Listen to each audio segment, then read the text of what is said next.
Hey, what's going on, everybody? Big D coming at you. Another 505 interview series. Glad to be back, and I'm excited for my guest tonight. But before we get started, make sure you like, comment, and if you're not subscribed, subscribe to the channel, please. Your likes go help the analytics out so more people get to see the content that we're putting out. So, also, as a reminder, pinned in the comment section in YouTube and in the description on Facebook and Linktree, I've got my Linktree that's there that will take you to my advertisers, sponsors, and preferred retail partners. Please go support them. They help continue to keep the programming going on the channel, and your support goes a long way. And whether you're looking for accessories, you're looking for sticks, man, I got you covered on every which way you want to be. So, go support them. There's exclusive promo codes in there only available to my viewers out there. So take advantage of it to save yourself some coinage. My guest tonight, he is a friend of the show for a long time friend of the content that we put out here. And I'm excited to have him on. This is actually his first time on the show officially, but he has been in many videos throughout the time I've been putting out content. Of course, he hails from one of the great tobacco companies out there, United Cigars. They have a vast portfolio it's huge of everything they put out, from your fan-friendly budget sticks all the way to your exclusive high-end, make your mouth water and drop sticks. Also, they collaborate with a ton of other brands out there on their exclusive Firecracker that they have out. So anywhere you go, you can usually find United Cigars. And I'm glad to have the director of sales and marketing on, my buddy, the best dressed man in the industry. Let's bring on Oliver from United Cigars. Welcome, sir. What is going on, Daniel? That's quite an intro. Oh, well, thank you. Appreciate you. You deserve it. You've been a longtime friend of the show, and I just want to make sure that you get the proper introduction. No, man. Yeah, I appreciate it. Yeah, long time fan, and just we all need everyone to support each other. So always been supportive of you, and you've always come by, and I appreciate the short but sweet moments that we get together. Yes. Oh, we got people who are jealous of your tracksuit already. Got that green United. Oh, that's dope. That's dope. They're coming soon. We'll do. We've always been talking about doing something maybe for events, but it's always sizing is the challenge, right? And everybody wants that instant gratification, right? If you buy something, you win something at a store event, they want to take it home. So if we can figure out a way, I mean, not really figure out a way, it's simple, but just get something so whoever wins the prize gets to take that tracksuit home. Good. I'm gonna need one in size buff. Is that with a capital B? Yes, it is. Size buff.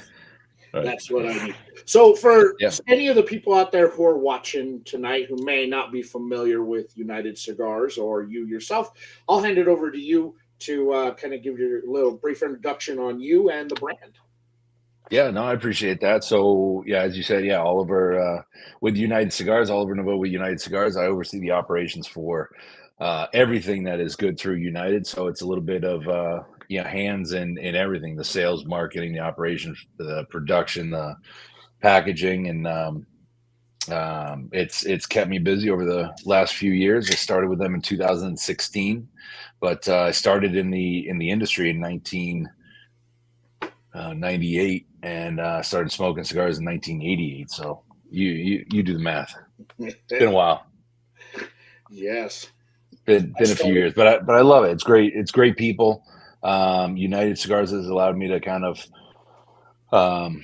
explore different avenues and different paths, and try to bring something great to the smoking audience. Yeah, I started in 2000, the day I turned 18. There you go. I skipped school to go to the cigar shop. Yeah, better place to study. Your grades went up after that, right? I barely went to school as it was, so. Man, It did. you guys are into a lot. I mean, on top of what you manufacture and produce, from kind of your core line United sticks all the way up to really the high end with Byron and Alfonso that you have out there. You kind of got all grounds covered, from kind of your budget friendly stick all the way up to, I'm a fancy man stick. Yeah, the portfolio is pretty wide, from cigars that we manufacture or own, and to brands that we distribute. So you touched on the Atabey and Byron. That also includes the Alfonso and Añejo Grand Selection, Byron 1850, and Bandolero. That's all under the Selected Tobacco portfolio. That was folded into the United distribution side in 2012.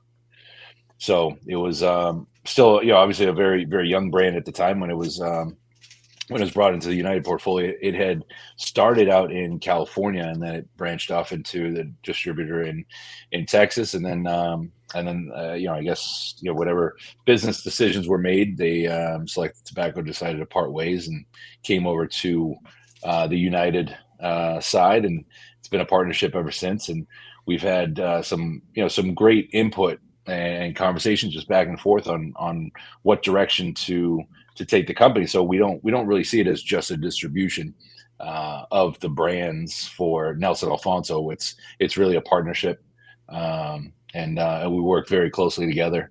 I was lucky enough to go out to Spain and visit his new facility that he's building out there in September. So I spent about a week with Nelson out there, and any time that you're able to sit down with a man that with that much knowledge of the cigar industry and the history of cigars, it's pretty special. Yeah, I've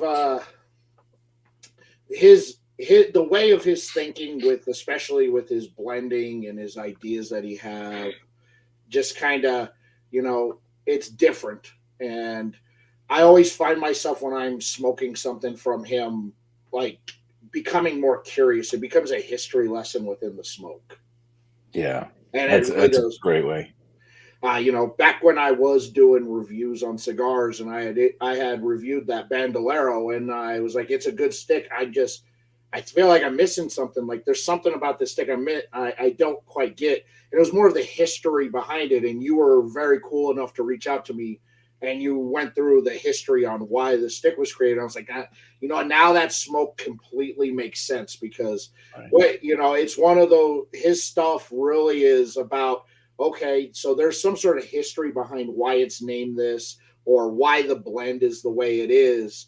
And really, it's a thinking person cigar. If you're into history, if you're into history, especially tobacco history or Cuban history, he really infuses a lot of that into his thinking of his blending and the naming of the cigars.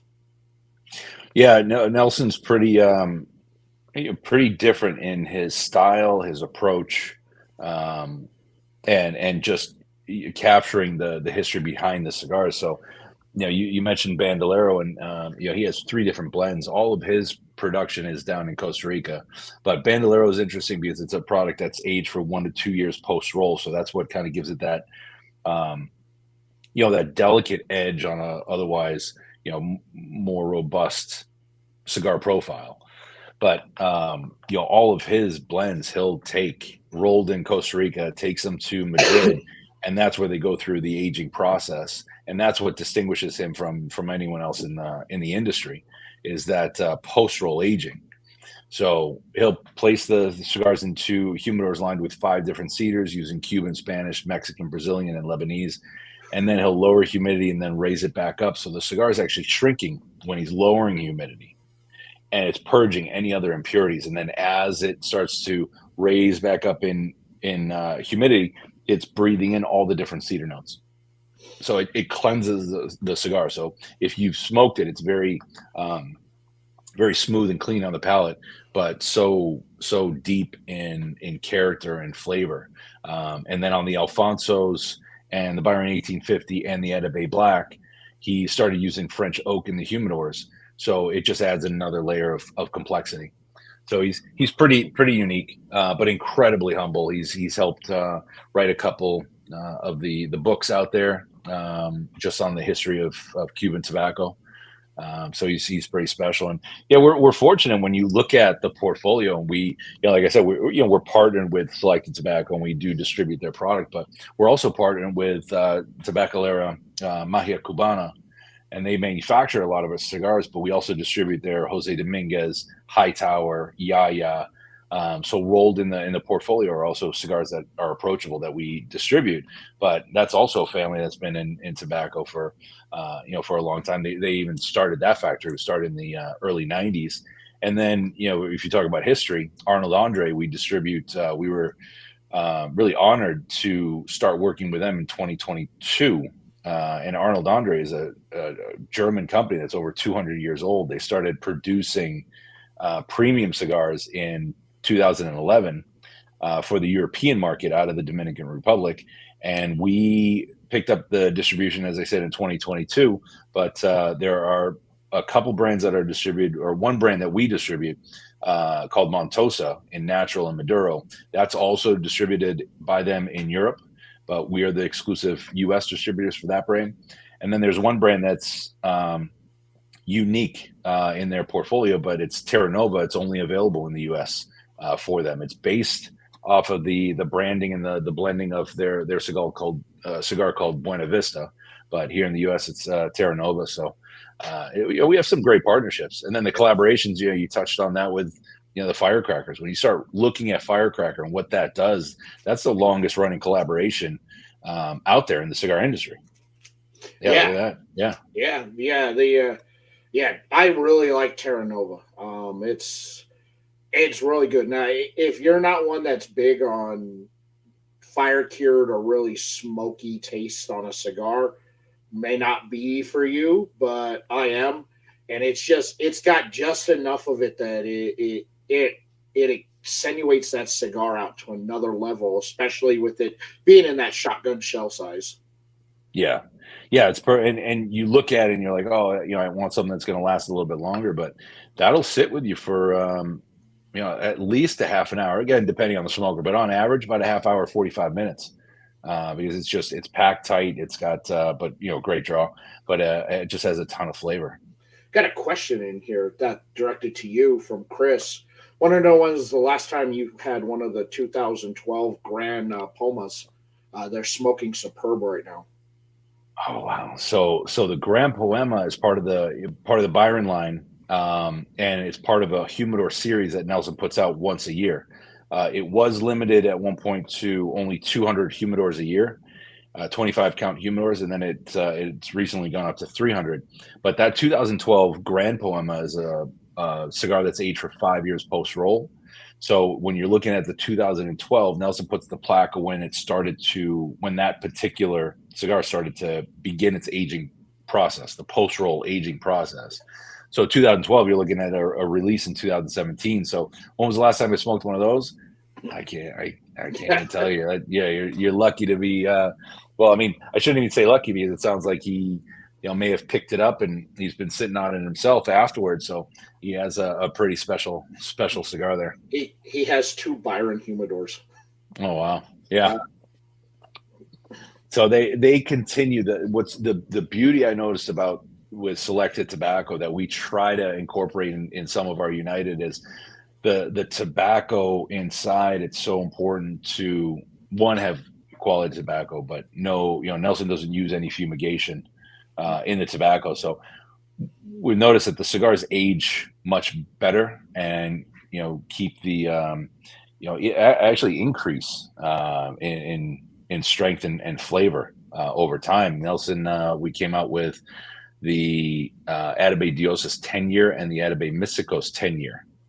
So those were aged for 10 years post roll, and they actually got stronger from what they were before because that tobacco is so fine. Oh yeah. Chris says next time you're at ICC, he'll bring you one. Oh, nice! What a blessing. Yeah, ICC's got the that's our first Atabey Lounge. Open that one.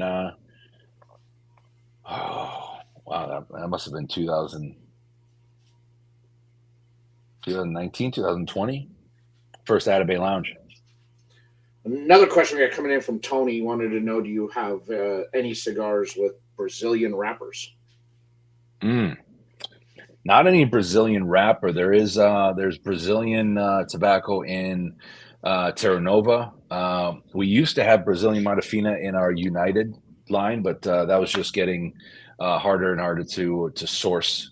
And as production numbers were going up, we were forced in a way to change that blend. But yeah, no Brazilian wrappers. And tonight I'm going with the Red Anchor. Is my cigar of choice. Nice. Very nice. I was kind of on the fence the first time I smoked one, and as I've smoked a few more, I'm really starting to enjoy it. It's definitely one that had to grow on me a little bit before I kind of understood the nuances of the cigar. It's very complex. Yeah. Well, you've said, and look, we haven't smoked a lot of cigars together, and a lot of it's been in passing. But and you've tried cigars in the industry, and for as long as I've been smoking and around some amazing people, and being able to see what selected tobacco has done. Blending the Red Anchor with Kellner Boutique Factory with KBF. That one came out in 2022 to celebrate the 250th anniversary of Red Anchor, which is the oldest brand on the market now. A cigar brand that came out from Delft, Holland in 1772. So, we brought it back to life, and the Red Anchor is one to me that I was able to kind of start maybe deviating a little bit away from what I thought was the norm, and I just called that and like the Gold Star. You got the Gold Star in the mail? I got the Gold Star here. All right. So anybody who's watching, you get the lowdown on the live review tomorrow night over on my Instagram. You get a double dose of Oliver, but you get myself and Brandy will be putting Oliver in the hot seat as we put our palates to the test on the Gold Star.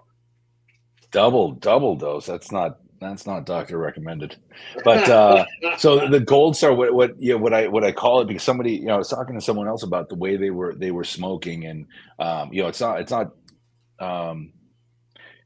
putting myself or up on a pedestal or putting someone down on the way they smoke, but these cigars to me, the Red Anchor and the Gold Star, are a little more sophisticated on the palate, where they're not just up front spice and pepper and flavor, and it's overpowering the tobacco. I really wanted to taste the tobacco. So that Red Anchor, and you said it on Bandolero, like you were just missing something. But I think if you're able to sit down and then start to understand what the tobacco is, what the cigar is, and same with Red Anchor, it just starts to not only grow on you, but you start to understand those subtle nuances and how complex and rich the tobaccos are. So it's great and it's humbling that you say that. It's great to hear. I'm glad you enjoyed it. Yeah, I'm enjoying it. The first one I smoked, I was like, okay, all right, I don't know if this is going to be for me. It's a good stick. Don't know if it's for me. And then I'm like, hey, all right, let me smoke it a second time. Second time, I'm like, all right, okay, you know what? I'm starting to. All right, I get the feel. All right, I need to smoke another one, because I think I'm like, I think, okay, this is a cigar that's got to kind of grow up on. So I'm going. So after the third one, I was kind of hooked. I was like, I get it. I get the stick. I get it now. That's it. No, I'm glad you're able to enjoy it. It's like I said, sometimes they're just there are sticks and cigars that you just need to either revisit or have in the right environment, and then they change. It is. Miss Agnes, welcome. Oh, Agnes in the house. Yeah. Yeah. So we've had a couple good projects. That Gold Star that we'll talk about here in a little bit, but I guess focus on tomorrow. That has not been released to the market yet. All right, we want to share it with you and just a few other select people, as well as retailers. That's only available right now in 12 retail locations. So it's just put out there just a little bit. We wanted to work with, and I don't want to say the right people, but just people that were ready to work with us, and that were excited about the project for something they had never tried, but just the relationships that we have with our retail partners. They wanted to support us, and we wanted to do that with them. So we just wanted to keep it keep it a little quiet at first, and create some buzz behind it, and then at PCA it will be released. Excellent. I see Mimi just came on. That's right, Mimi. What's up, Mimi? It is. Trying. So with the Firecracker on this now, because you've got multiple brands that you're manufacturing this in with, was this something that they've reached out to you to go, hey, we'd like this and that? Or is this something that you've smoked those sticks and go, this would be really good in a Firecracker, and you reached out to them to see if it would be possible? So it's a little bit of both. Okay. Because we look at brands that maybe would kind of fit, and then there are brands that reach out to have reached out to us and wanted to do a Firecracker because they felt it would fit. So it's a collaboration, right? We all work together and try to create something that is going to be a good representation of their line, because that's the purpose behind it. We want to make sure that it represents their line well. It's their packaging. In fact, I have the McAuliffe Black that will be coming out. Oh wow! That'll be this June. That'll ship to retailers. So the McAuliffe Black, it's as we talked about, it's a 3.5 by 50 cigar, and then it's just going to come in beautiful McAuliffe, clean black packaging, and boxes of 20.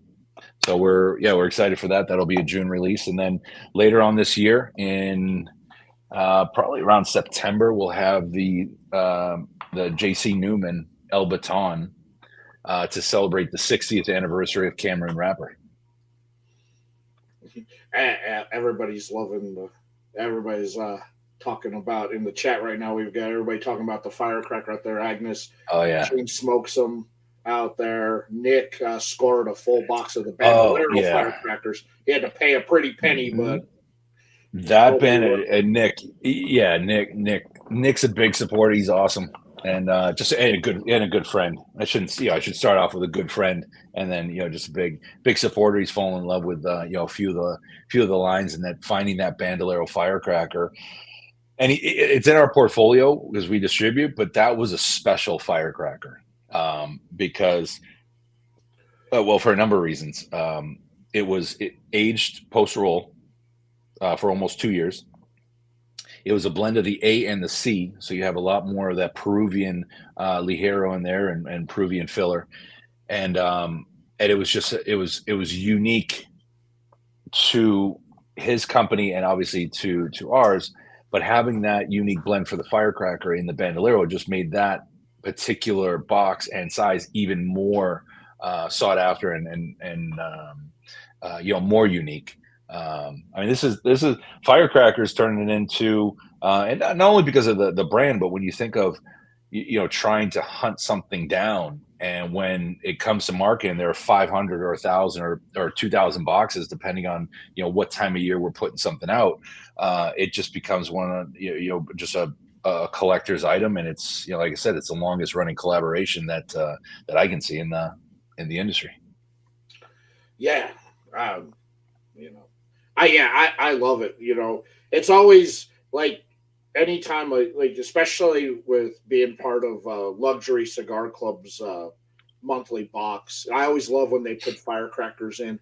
Yeah, because it's like perfect. Like I feel like I'm getting an extra treat outside of already the great sticks that they're putting in there.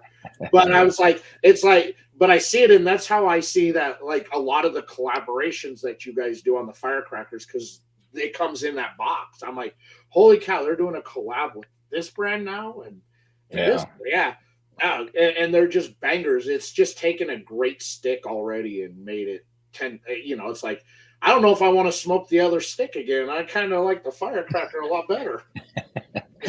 Yeah, like I said, it's always a good representation of both sides.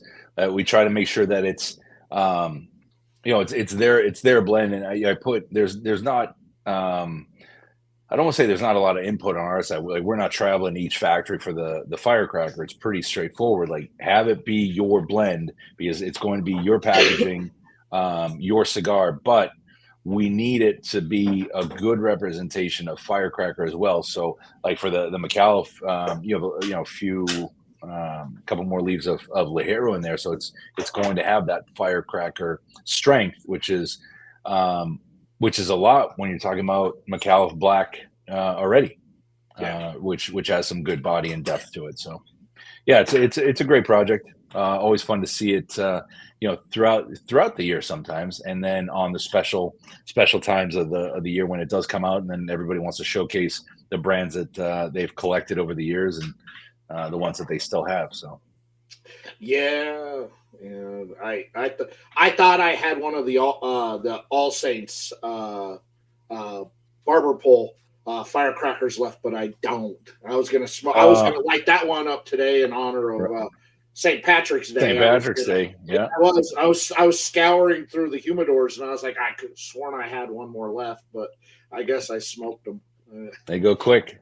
They do go quick, and but they're good. They're on it. So I've seen a few of those posted around today. A couple other of our collaborations for St. Patrick's Day, so it's good to see.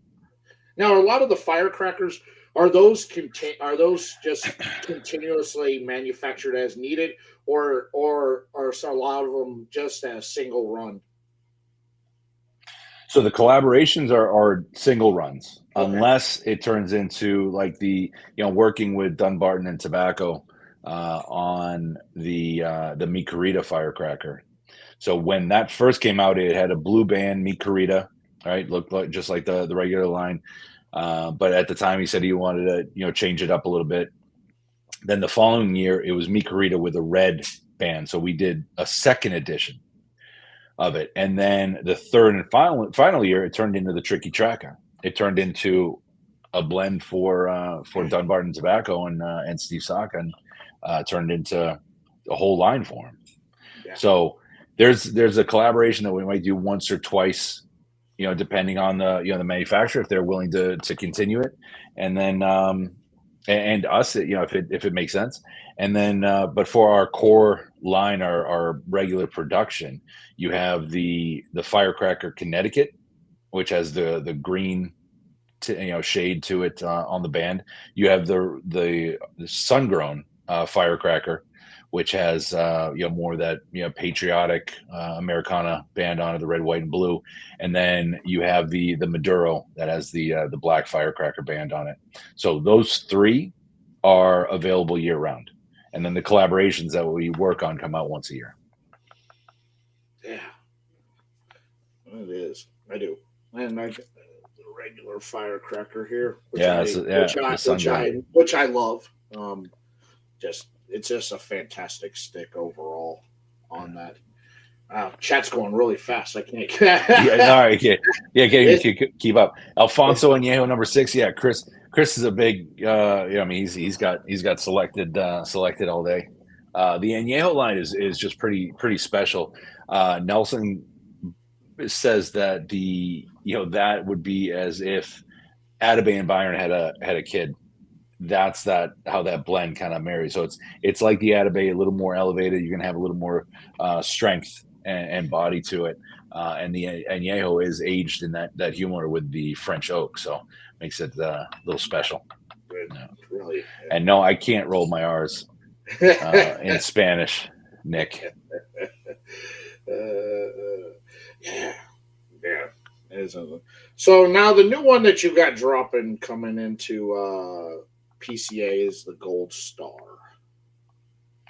Yeah, so we started. So this was interesting because we were coming out with so rewind even to when FDA was starting to really hit the cigar industry, and everybody's looking at when their cigars came to market, what they have to register, does it meet predicate? And Gold Star was one that was on our list that came out in the early 90s, mid '90s, and it was a brand that just kind of went away. And then when United Cigars was formed in 2009, it was kind of rolled in, but nothing was ever done with it. So when I was looking at the list, I said, well, I'd like to keep Gold Star and have that registered, because the Gold Star just kind of stands out in its has such a just such a presence to it for its simplicity, right? It's a gold star, but it can mean so much, and it rolls into the United portfolio. Obviously, there are gold stars on the United band, on the Firecracker band. They all kind of tie in. So anyway, Gold Star, when I was kind of working on the blend and the packaging and getting ready to bring it to market, we had a conversation with an organization called Swim with a Mission, and they do a lot of work for the Navy SEALs and the Gold Star family. So they came to us and they had asked for a cigar that they could use at events and fundraising and things like that. And it just so happened that we like I said, we were working on the Gold Star blend. So they wanted something that was, more of just a limited run. And that's where we kind of had to put the cart before the horse. And we came out with the limited release first last year, which was limited to only 210 20-count boxes. It was one size, the Toro, and we donated 25 boxes back to the Navy SEAL Gold Star families, and we were able to help raise over $30,000 for them. So it turned out to be a pretty special project and such a great team to work with.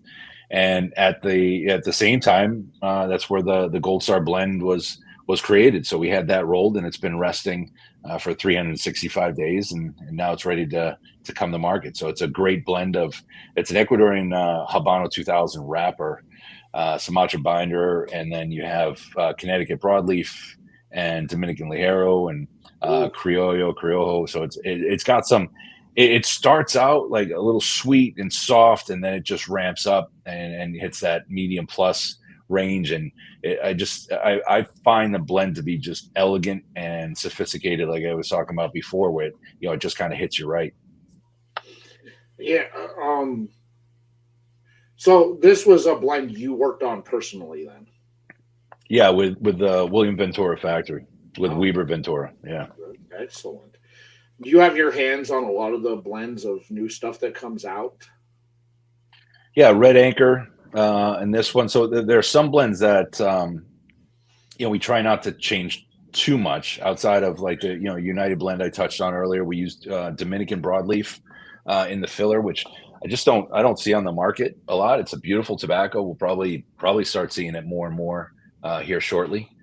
And so that blend, I worked on and changed.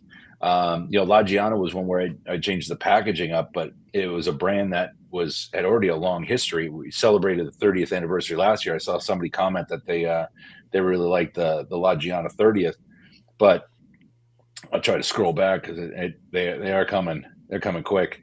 Oh yeah, Justin Hunter was wow, blew me away. Thank you, Justin. Thank you. It was a 30th that came out last year to celebrate 30 years of La Giana. So on the 30th, I could change up because it wasn't representing a line that had already been out. It was kind of celebrating that line. So I was able to, create something that I wanted for my palate, which was just a little bit stronger, a little more body, but a little more refined. And then to celebrate the natural and the Maduro, that's where I ended up making it as a barber pole. And I think it turned out great. I love it, and I appreciate Justin and Nick talking highly of it. Yeah, Agnes was like, you know how to blend great cigars and steaks. Oh, thank you. Yeah, I know cooked a couple steaks in the office. I know you are a taco connoisseur as well. Yeah, yeah. Love a good street taco. It's become not a joke, but yeah, it's become a question, and people are asking, "What's your obsession with it?" It's because in that simplicity, it becomes so perfect. right? A taco, and it's very similar to a cigar where the tortilla is the outer wrapper of a cigar. The filler is going to be that that protein that you choose, whatever it is, al pastor, carne asada, um, carnitas, whatever meat, and then that binder is going to be the salsa, the onions, and cilantro, and that's what holds it all together. And the tortilla can fall apart just like a wrapper, or a binder if it's not set right, if it's not ready, and then it can explode on you. The filler, if it's not seasoned right and cooked properly, if it's rushed, you can taste when it's rushed, and it's not the same. So that's why I always equate it to the two. And to be completely honest, street tacos came about because that was the United budget at the beginning.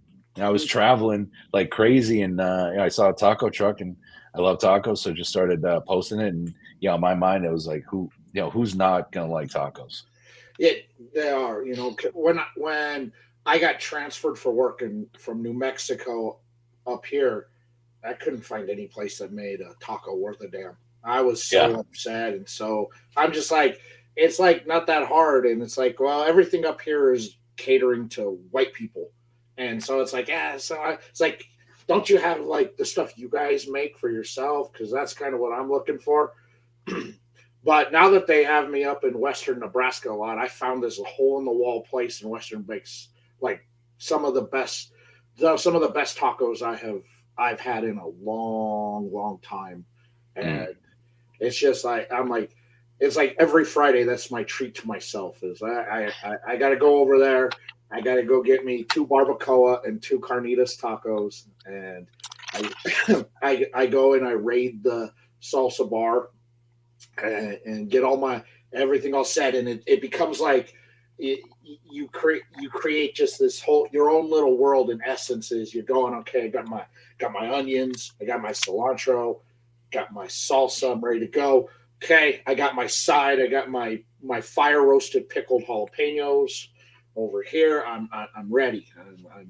I'm ready to dig in, and it's just to unwind from all the stress of the week with a good taco. Nothing. I don't think, other than a good cigar, but that comes Right. later in the day. But during the day, it's a great way to kind of end out the week. Yeah. Yeah. And I was going to say, like, what, if you replace, and what the way you were describing it, if you replace taco with cigar, it's the same meaning, right? It gives you that escape. It gives you that, um, that appreciation for the hard work week. And now you're sitting down and you're enjoying a cigar, or you're enjoying a taco.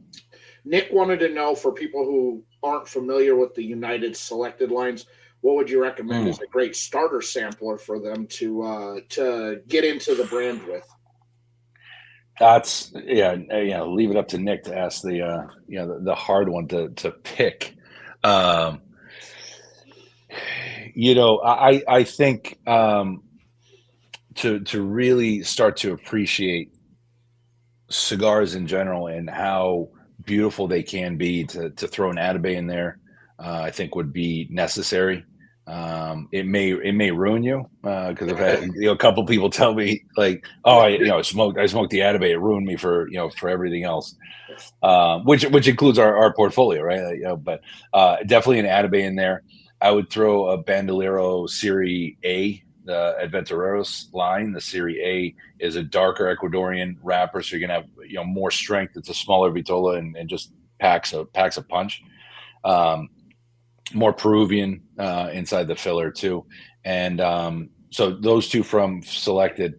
Um, to try an interesting line, I think the Terra Nova are a Perique, because that uses this old method of Perique of pressing the tobacco under pressure and heat. Um, it really gives it a unique flavor profile. And then I'd lead in. I mean, two bangers, that we've recently come out with, the Red Anchor, and once people try the Gold Star, I think they're really going to enjoy it, and see that progression as you're smoking, how a cigar can change, and turn into something beautiful. Um, there's nothing wrong with, and we have it in our Firecracker where it starts, you light it and it just, kind of hits you right away. I think the beauty of Gold Star is it kind of starts out soft, like a meal. You're sitting with an appetizer or the bread, right? You take that, those first couple bites, it kind of gets the system going until you're ready to sit down with that steak, and that's where that Gold Star will kick in, and then so Red Anchor Gold Star for sure, and I'd go with the Coral Maduro. The core The United Maduro. Maduro. Yeah. Yeah, I really like the United Maduro. Thank you. Yeah, I mean, there's so many different paths you could take. So what's the right one? I think there are a few, but it's it's a fun portfolio. We have a good time with it. Henry, I don't bring home the jars of cigar, but I am a salsa diva. And being from New Mexico, I judge restaurants based upon their salsa and tortilla chips. Man, yeah, there you go. Right. If you don't have good salsa and good tortilla chips, you're not a place I want to eat at. Right. I'm a stickler. I'm a salsa diva. But that's what I agree with you. It's in that simplicity. If you're not getting the simple things right. And that's why for me a street taco is so beautiful, because it is so simple. But if you're messing that up, you're just in it to turn product, and it's not good. Yeah, and we have that in the cigar industry. Yeah, we do a lot of it. What are we pairing with our cigars tonight? I'm pairing iced tea with my stick. That's all. Tony, that's a great question. And that's going to lead me into a product placement of Casa Noble tequila. It's a beautiful tequila. Even this Blanco, people always, a lot of tequila, or people that have had experience with tequilas, I should say, shy away from Blancos because they don't find that they're sipping tequilas. But when you have something that's 100%, blue agave, tequila like the Casa Noble, it's a fantastic pairing with cigars, because it doesn't have a heat that's overpowering. It doesn't make the taste buds kind of overly sensitive. So then when you draw in the heat from the cigar, then they're kind of fighting each other. This one's smooth. It has a little bit of vanilla bean behind it. I'm showcasing the Casa Noble again because United Cigars is rolling out a pairing program with across the country. So we actually form these trays that has room for a flight of 4 different tequilas from Casa Noble. So they'll have their Blanco, Reposado, Añejo, and then their ultra premium, their extra Añejo, the Marquez. So you have a flight of 4 tequilas, and then it has an ashtray on the bottom, so you'll be able to smoke. And we were pairing it with Red Anchor, but we'll do some with Gold Star and just across the board. When you look at their tequilas, their Reposado, Añejo, and their Marquez are aged in French oak barrels, so it matches and pairs well with something even as high as like the Añejo, the Alfonso Añejo. Wow! But yeah, so the Casa Noble, if you haven't grabbed the bottle yet, I would definitely suggest picking one up. But there's some beautiful tequilas. I sometimes I don't like sharing it because I don't want the prices to go too high and go into that bourbon craze that I feel like we're in now. But yeah, tequilas, the proper tequila can pair really well. Mm-hmm. Wow. Yeah.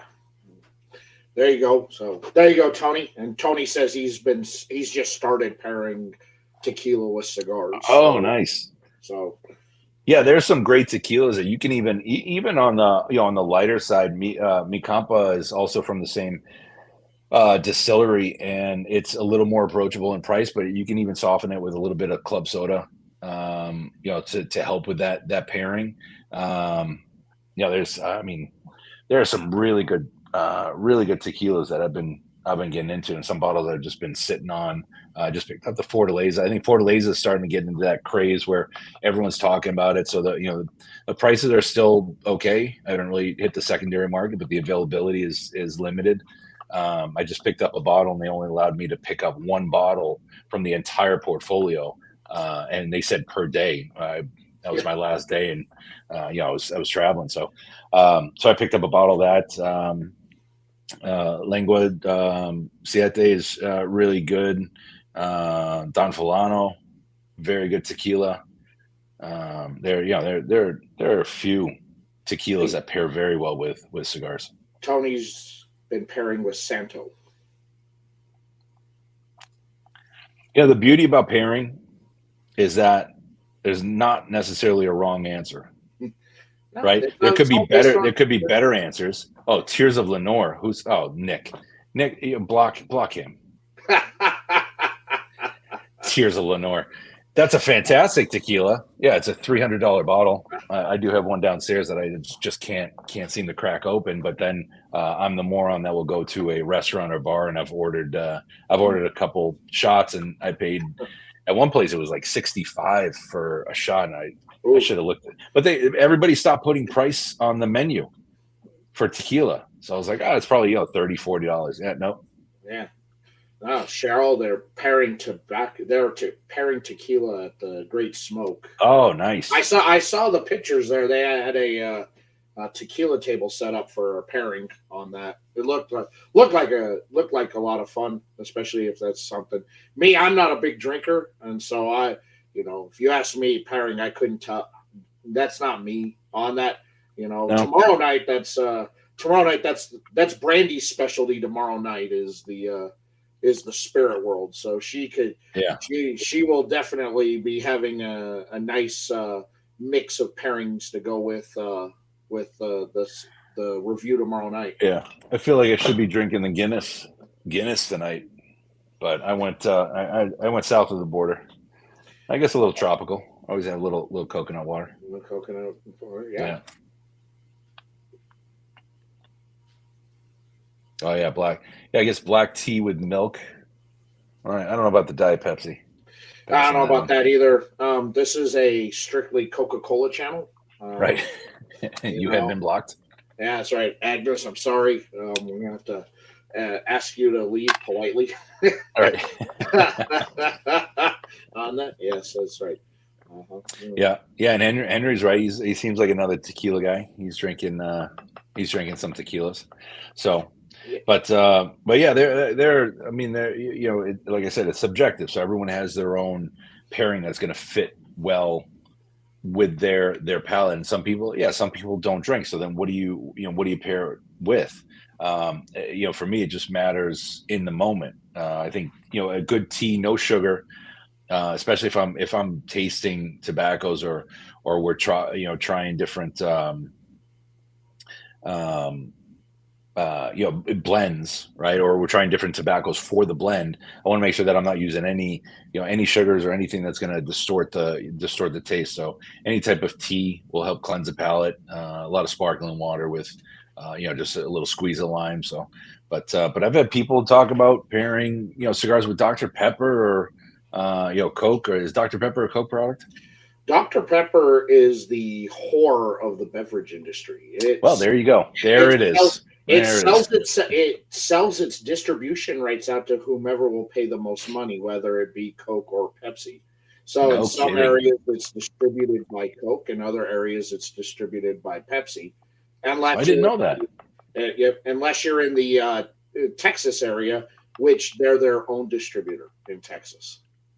Outside of Texas, it's out. So, like Denver and northern Colorado, Pepsi has the distribution on it, but Colorado Springs, Cheyenne, western Nebraska, it's through Coca-Cola.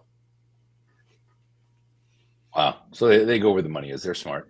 Yeah, that's where they're at. When I go and run service calls, if a service call involves something in Dr. Pepper pays the service call fee on it. So, the customer doesn't, because they want to keep that Dr. Pepper flowing.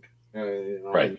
And at restaurants, Coke and Dr. Pepper are the two most popular flavors that you can get. Yeah, that's cool. Yeah. I saw Cheryl. Cheryl was a Boston lady giving us a salute for St. Patrick's Day. Yeah. I can't keep the chat keeps going. Chat keeps going too fast for me to Yeah, no, I see. Yeah, I see something pop up. popping them up on the screen. I was like, How do you guys are going too fast tonight for me. Usually I'm on top of that, but you guys are moving a bit fast for me tonight. Yeah. Yeah, there's another. Yeah, Tony's in Massachusetts and works in Rhode Island. So we got. Yeah, we'll have to get him. If you go to the UnitedCigarGroup.com website, and that's getting updated, we're revamping that, so we'll have a more interactive site coming soon.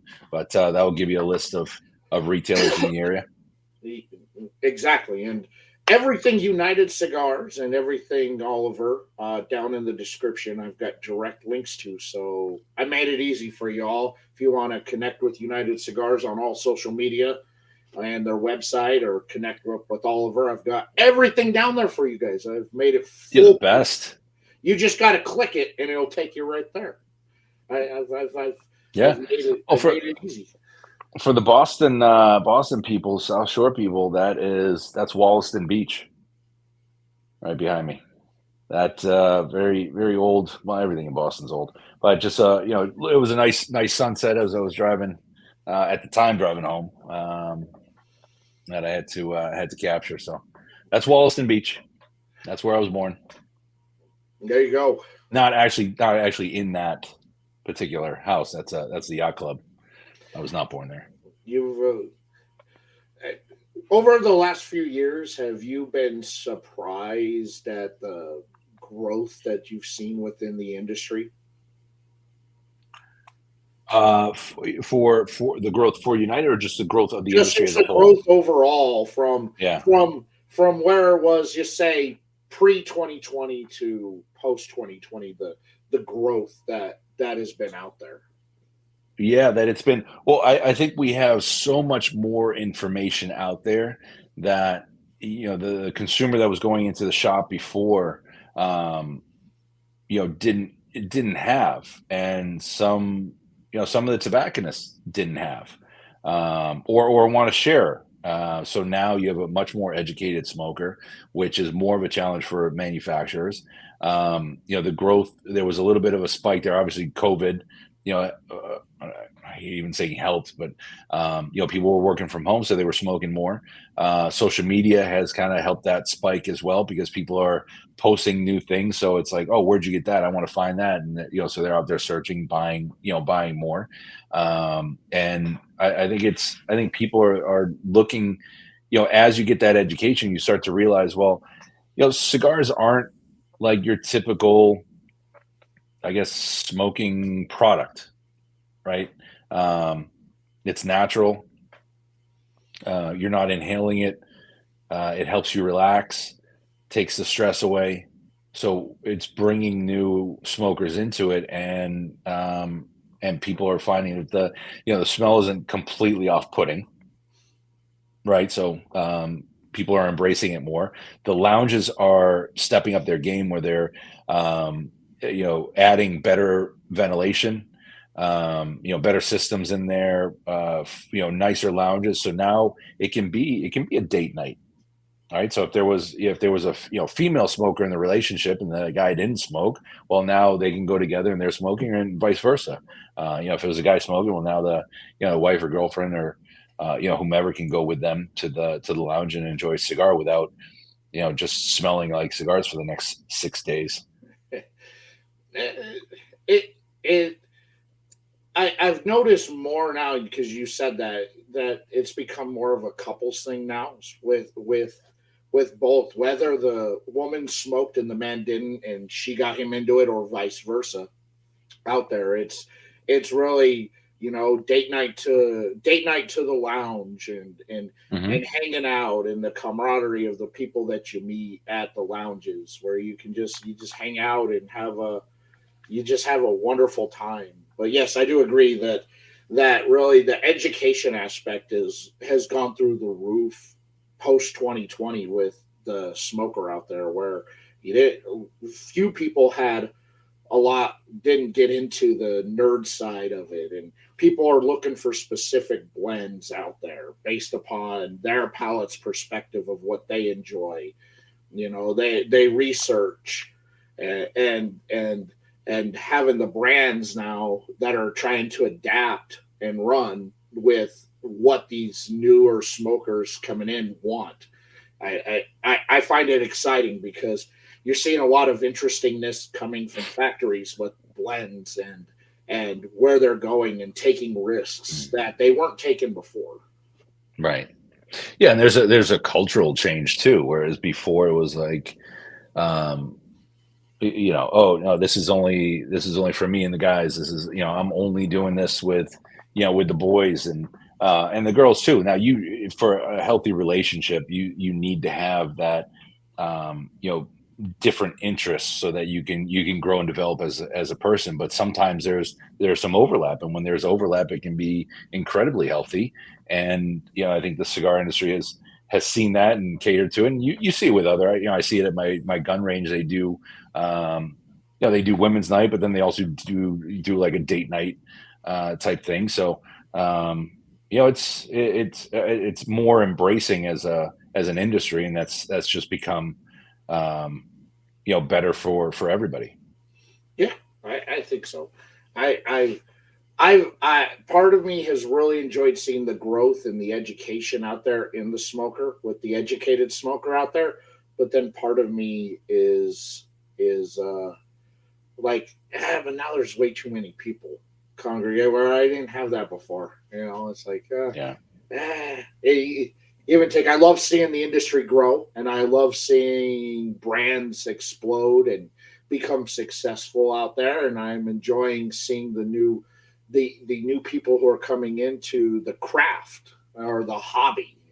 Because it's one of the few hobbies out there where you literally are burning money Right. Right. Right. out 100, there. 100%. 100. 100% It's you are. like, yeah, here you go. I'm burning $50 tonight. You could roll up the $50 and burn it, but at least I'm getting an hour and a half enjoyment out of the $50 I'm burning. Right. You Right. know, And we need that. Right. And Tony was, he made a good point too. This is, you can either go to therapy and pay someone, $150, or to your point, yeah, spend $50 and enjoy a good cigar. enjoy a good cigar. Yeah, And when you're enjoying a good cigar, make sure that you start living united and grab a gold star today. yeah. Look at that. Look at that. Like a Right. pro. Like he's Right. done that before. Right. I've done it before. We all need a little therapy. Ah, yeah, some of us more than others. Yeah. um, do you remember the first cigar you smoked? It's one question I like to ask my guests. Yeah. I wish, yeah, I believe, because I remember I remember Cedar Foot, but I don't know if it was necessarily the first one. So I think it was the, Chateau Fuente. And so I used to take, when I was 16, I was taking cigars from my dad's humidor, and I I believe it was a Fuente. My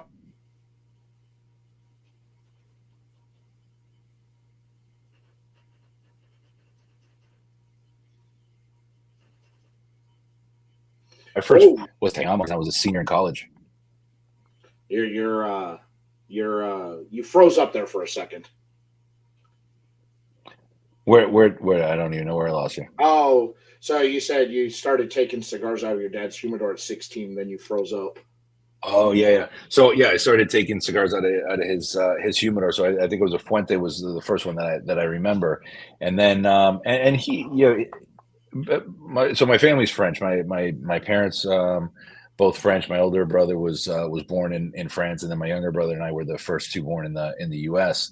So we used to travel back, but he would have a lot of Cubans that he would smoke as well. So I think at the time I didn't even know what I was really smoking, and it didn't have a big appreciation. But I loved it because my family had been cigar smokers, uncles and such. So I gravitated towards cigars instead of cigarettes or anything else. And then I was saying my first premium box that I purchased was Te Amo.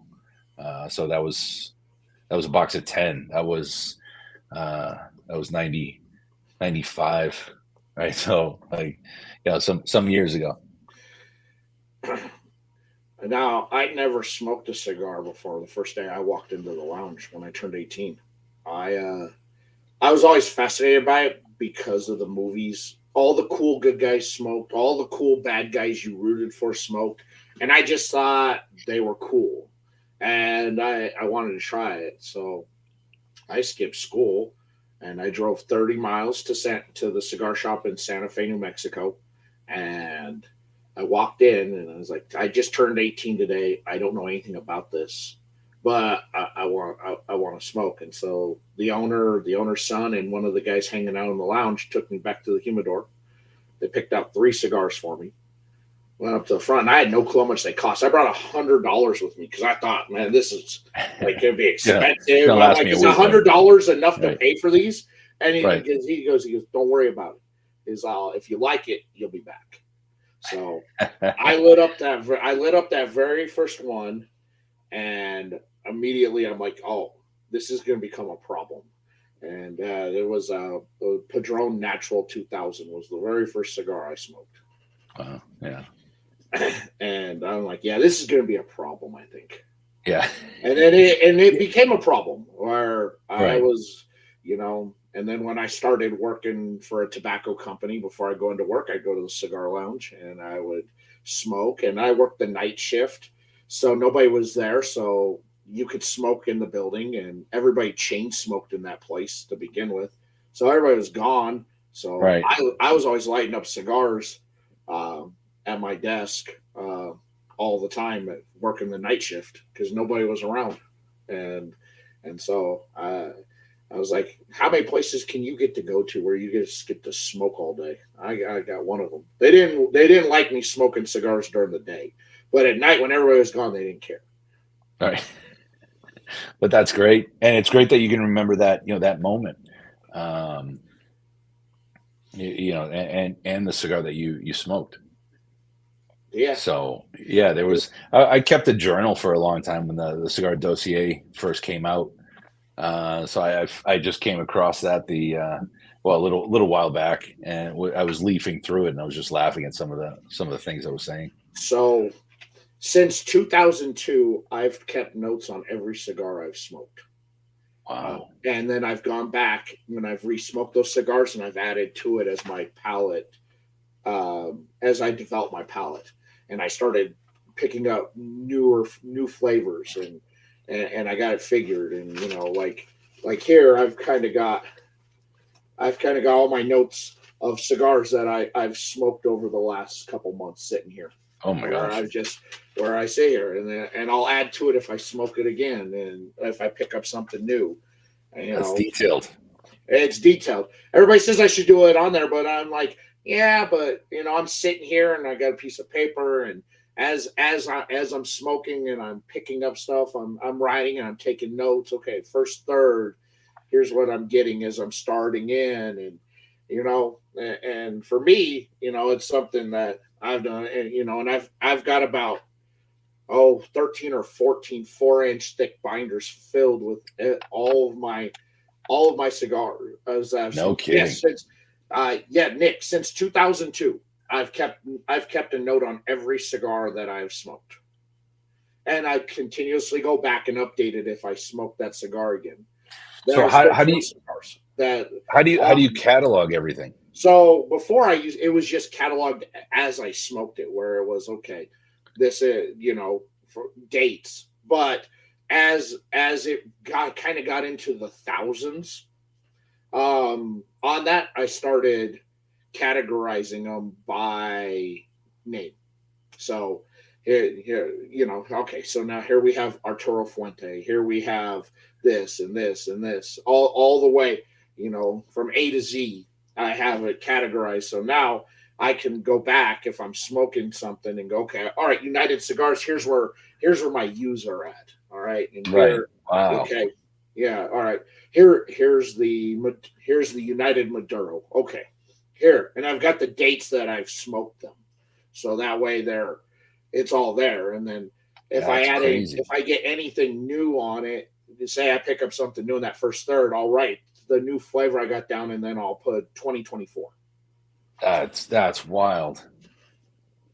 on it, so I can always go back and review. And then I've got a separate notebook for when like I'm working with brands and they're sending me sticks that they're working on. So I'll have all those notes from all the tester blends in there too, so that I can constantly update as they're continuing to work on the blend. So it's like, okay, we've got this. All right, now we're at this. All right, this is now final product. Here is 30 days after I got it. Here's 3 months. Here's 6 months. So that's why I've got it all down to where I've constantly got it. Yeah.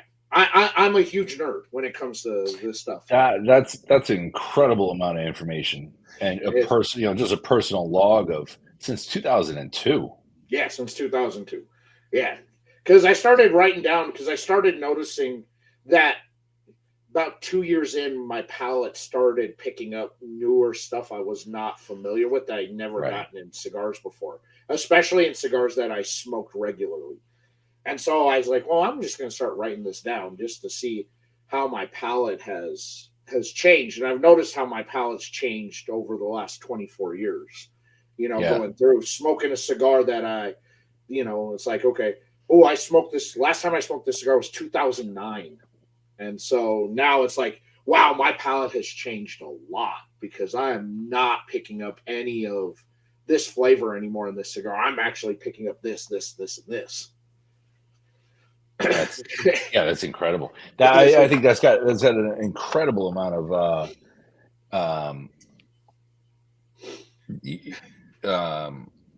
value to it, not only for you but just even the industry.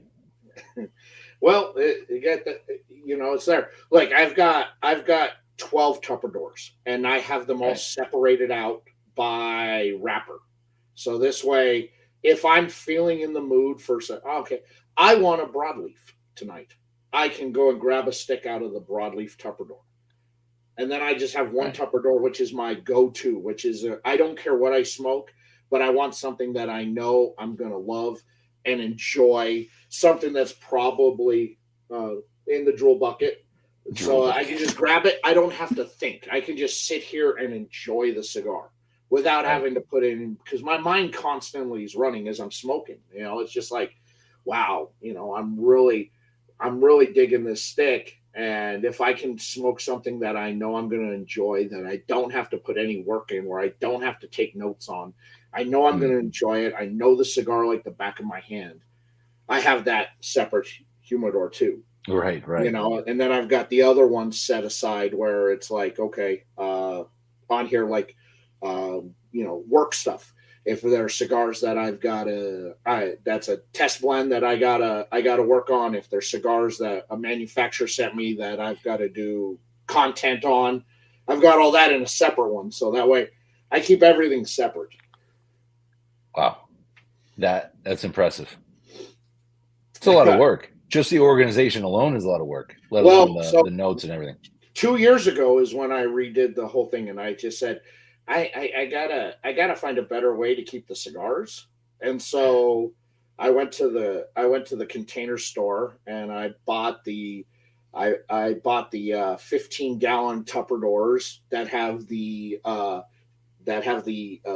airlock seals on them, and then I put insulation tape around that, so now it's double insulated. And then I just wrote on it broadleaf, San Andreas, all that on each of them. And I started going through all my cigars and going, okay, it's this. And I found sticks in there that I bought that I never even smoked, that had been sitting, that had traveled with me from when I moved, that I had forever. Like I found stuff from 2005, 2006 that were still brand new. I never even opened. I bought them, and then they went in there and they sat. That's crazy. Because I know you start work early. When do you sleep? Depends. Because I'm always working. I always got content that I'm working on. So I try and get a lot of content done in what little free time I have, because I also have a 2-year-old. So, Right. usually she goes to bed about 9 o'clock. So I'll come out here, and at night from like 9 to 11, I'll I'll smoke. I'll do my notes. I'll do content. I'll find all that. And I've got videos, I've got photos, and I've got them all set up. And then like during lunch, if I take a lunch at work, I'll edit video. I'll work on the photos. I'll have all my posts all set up so that way it automatically posts, so I don't have to worry about it. Wow. I saw David Imbers here from Creekside Cigar in Ohio. He's got the gold star at his shop, one of the few. So What's up, David? Good to see you, brother. Out there. Is this a job interview? No, not a job interview. Who's more Irish? Crystal might be more Irish. I might be. I'm not Irish at all, so. Nor am I. Nor am I. My family hails from Italy and southern Germany. Yeah, that reminds me, Dave. I got to give you notification to tomorrow for Thursday. So Creekside to get out there on a Thursday in May. I need to get on that because we're gonna do some gold star stuff with them. So the gold stars, I take it, are basically ready to go for those that purchase at PCA or who have pre-ordered. They'll be ready to go after PCA. Yeah. So after PCA, we will ship out to retailers across the country. So we have we've been taking pre-orders and just gearing up for PCA, which is in New Orleans this year at in April 11th, 12th. Yeah. You'll be out there? I will be out there. Nice. United Cigars, we're sponsoring the awards night. I think it's Sunday night, and it's going to the first hour is going to be a comedy night. So I'll be hosting the comedy night. There will be manufacturers up on stage, and then we have an MC who's a real comedian. Tony V will be up on stage, kind of emceeing the whole thing. Yeah, I'm excited. I'm excited. I'm excited for it. It's my first time in 3 years at PCA that I'm actually going as media, because usually I go with a brand. So, okay. Congratulations. That's a big step. Well, the brand I usually go with isn't going this year, and so I go, well, I still think my media credentials with PCA are still valid. So, and they were, so I was able to grab a media badge on that, and I like the changes that they've made to the whole media side of PCA. I think Anton has done a great job at weeding out the stick hunters and really focusing on the legitimate media and legitimate content creators out there who actually aren't there to score free sticks. Right. Which I appreciate out that, people who are actually doing the great work of getting stuff out to the people out there. Right. Yeah, because it's not easy, and it's a costly event for retailers that are there for business, for the manufacturers that are paying for the booths to come out, for media to come out and get time with manufacturers and get the right sticks. And if we're just handing out cigars to everybody, it becomes a challenge. So Antoine's done a great job, and the PCA's done a great job. As I was glad when I heard about the change. The only people that complained about it were the stick hunters that, got in from a friend who was able to secure them that. And so I think actually being legit is a good change out there, because, I know that there were a lot of problems out there, for 2023. It was bad if you weren't out there in 2023. It was bad with the stick hunters because they were running rampant out there. Yeah. No, it's hard. It's hard. It just makes a longer day for the show. But Yeah, yeah, so yeah, I'm excited to. I'm excited. It's been probably 10 years since I've been to New Orleans, so I'm excited to go back and check it out and to be, to be out there and walk the floor, so y'all can make fun of me with my backpack on and you got like a rucksack. You got a little weight behind you. I got the back. Well, because I got all I got all my media stuff in there because honestly I Yeah, don't know how things are going to go and how long or what which is I've kind of narrowed it down now that I got my backpack, I got the tripod, I got my phones, I've got the chargers in it, and now it's just yeah, like, look, I just want to get a quick 3 to 5 minute video with you where you kind of go over what's new, what we can expect, what's out there, just because I don't need to do anything long form with anybody. I just think that if you're watching, you really want to know what's Oliver, what's new, and you right. just giving a nice three Well, to five give minute a good rundown. a nice rundown. Here's what's Yeah, here's what's new.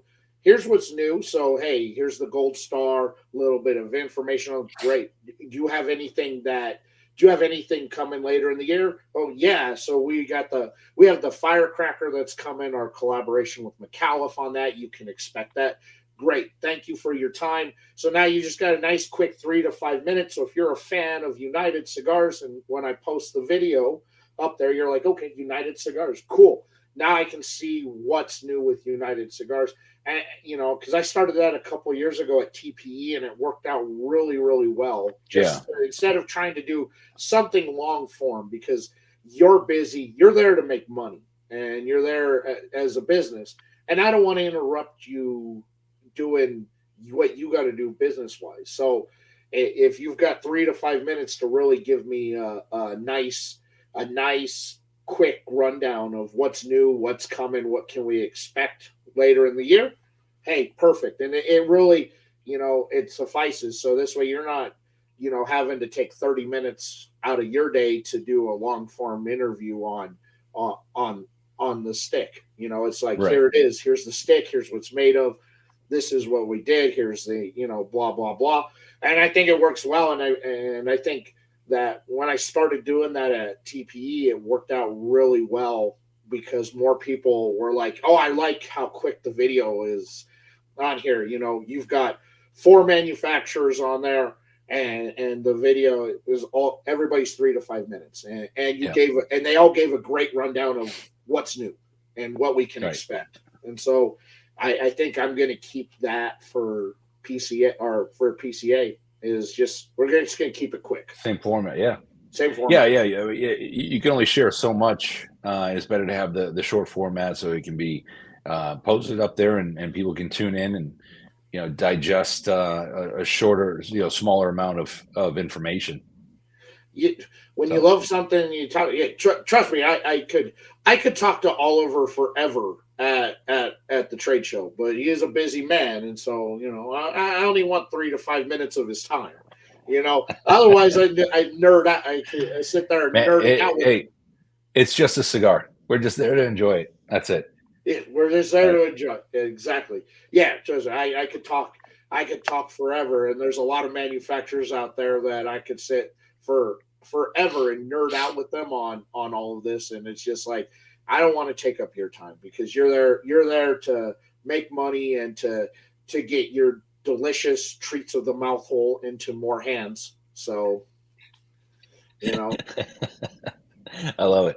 Well, look, I always make time. So, and media can get in there. an hour What, an early. hour early. So, which isn't a lot of time anyway, because it's a big floor, and you got 3 days. So it's really only 3 hours, and outside of that, you're just trying to carve in some time during the show, which is, yeah, it's a challenge. And for us being a smaller company, and again, knock on wood, that we've been seeing growth over the last few years. We just don't have that manpower to really be with everybody and just kind of have somebody sitting there to field media questions. So Yeah. So yeah, it's definitely a you know it's definitely unique, and I just kind of like, yeah, let's keep it quick. Let's just go with something that works where you really we're just going to get to the meat and potatoes. We're going to cut out all the little small talk Yeah. and chit chat. And and as you're talking, if you say something that piques my interest, that I think I'll ask a follow up question to it. That way.